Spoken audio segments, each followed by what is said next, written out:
Il y aura des vices tant qu'il y aura des hommes, disait Tacite. Peut-être, Tacite, peut-être.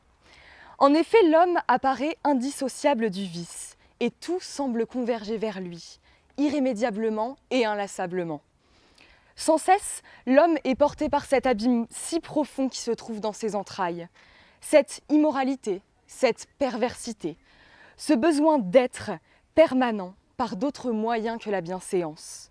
L'homme désire le vice, car l'homme est le vice. Intempérance et dépravation, voilà l'homme tel que tu le décris, Tacite. Insensiblement je te parle, et tu ne me réponds pas. Mon vicieux Tacite, écoute-moi seulement un instant, en espérant que tu puisses me voir d'où je te parle. Si oui, porte ton regard ailleurs, même si j'imagine bien que te détourner de cette splendide vue te semble douloureux.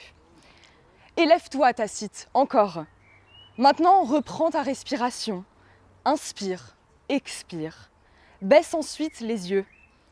Tu verras alors des hommes affabulés par l'argent, noircis par le tabac, rongés par l'orgueil ou encore meurtris par l'envie. Il s'en passe aujourd'hui de sales choses dans notre monde. Mon vieux, mon très vieux, mon très très très vieux Tacite. Tu apercevras, au loin, au large, là-bas, des cadavres flottés dans la Méditerranée. Et puis des hommes tués à bout portant, des femmes, des hommes, des enfants, parce qu'ils aiment plus la vie qu'eux. Et d'autres hommes, parfois les mêmes, sont encore convaincus qu'il existerait une suprématie de la race blanche. Et puis tu t'imagines, Tacite, qu'aujourd'hui encore, des femmes sont mariées de force dès leur plus jeune âge? Alors oui, mon cher Tacite, il y aura des vices tant qu'il y aura des hommes.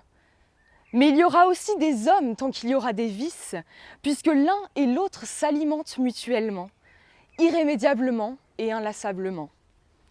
Alors Tacite, de là-haut, j'imagine que tu vois le monde comme un cercle vicieux. Sans cesse, l'homme s'emprisonne dans son vice et s'avise de ne jamais viser plus loin que son visage. Pourtant, Tacite, si tu en as encore le courage, rapproche-toi un peu de moi.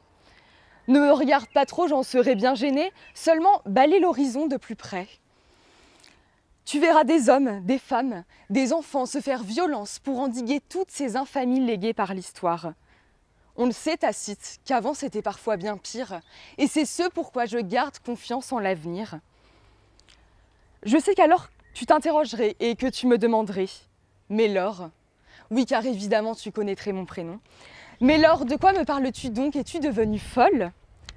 Alors folle, non, sincèrement, je ne pense pas, Tacite. En revanche, il est vrai que ma pensée pourrait apparaître bien paradoxale. L'homme engendre le vice. L'homme se meurt par le vice, et le vice naît comme. Mais l'homme n'est pas que vice. Il est aussi ce sourire, un sourire sans arrière-pensée, sans intérêt bien compris. Il est cette main tendue, cette opportunité omniprésente, cet impact individuel si peu considéré. Il est le rêve et le risque, l'illusion mais aussi l'action. La mer que tu vois, Tacite, elle n'est pas seulement macabre.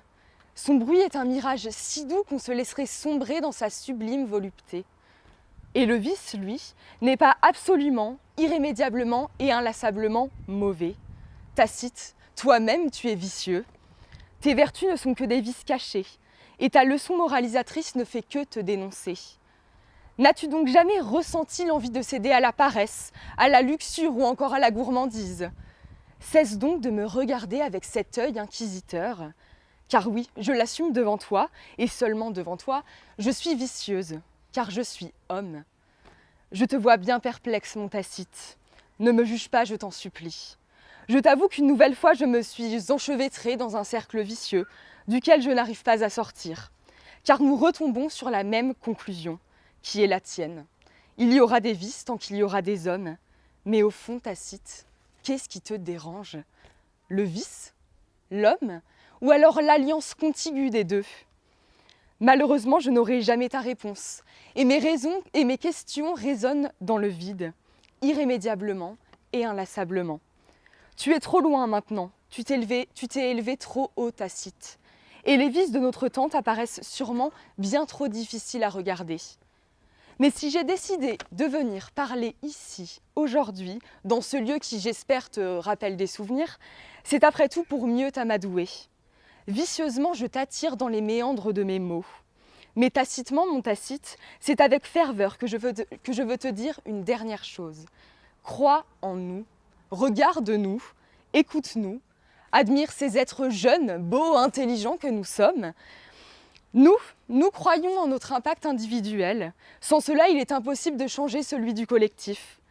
Il nous reste toutes sortes de combats à mener, de rêves à réaliser et de risques à tenter, de vices à admirer, à contourner, à aimer, de vues pour s'émouvoir, d'hommes à critiquer, à adorer.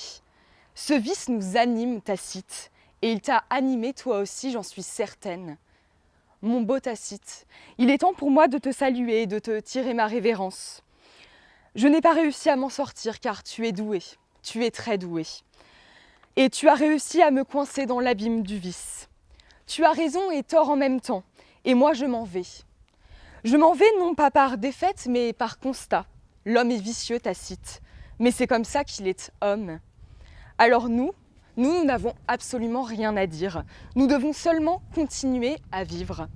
Mon cher Tacite, j'espère que tu es heureux là où tu es. Et j'espère que nous serons heureux, tous, là où le vice nous emmènera.